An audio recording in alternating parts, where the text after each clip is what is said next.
argument with a friend, and then later discovered that they just returned to their original view. Starting over is harder than starting up. If you're not ready for that, like if you've already had a bad day, then what you're about to go through might be too much. Feel free to go away and come back. I'll be here. Alright, thanks for coming with me on this trip. I'll understand if you have to take a break at any point. Just find a safe place to stop and quit the game. Don't worry, I'll save your progress, always, even your mistakes. This game is a homage to a free game that came out in 2002, titled Sexy Hiking.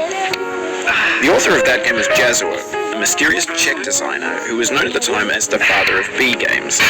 And B games are rough assemblages of found objects.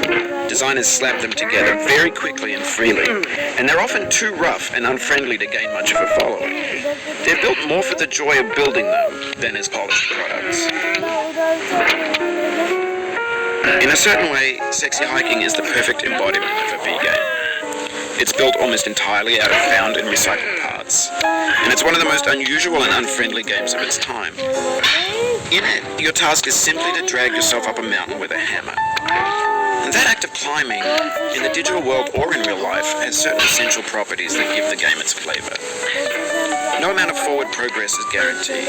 Some cliffs are too sheer or too slippery, and the player is constantly, unremittingly in danger of falling and losing everything. Anyway, when you start Sexy Hiking, you're standing next to this dead tree that blocks the way to the entire rest of the game. It might take you an hour to get over that tree, and a lot of people never got past it.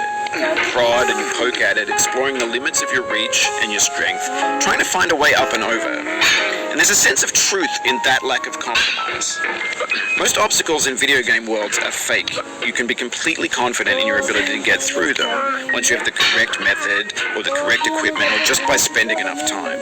In that sense, every pixelated obstacle in Sexy Hiking is real. The obstacles in Sexy Hiking are unyielding, and that makes the game uniquely frustrating. But I'm not sure Jazuo intended to make a frustrating game.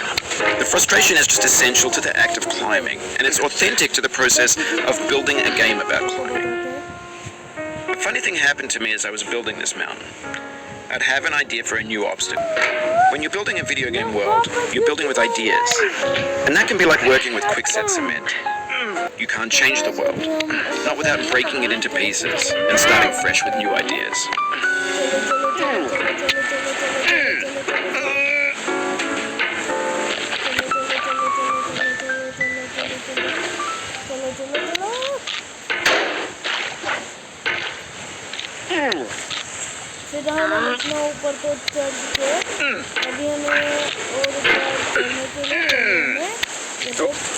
Oh, you just lost a lot of progress. That's a deep frustration, a real punch in the gut.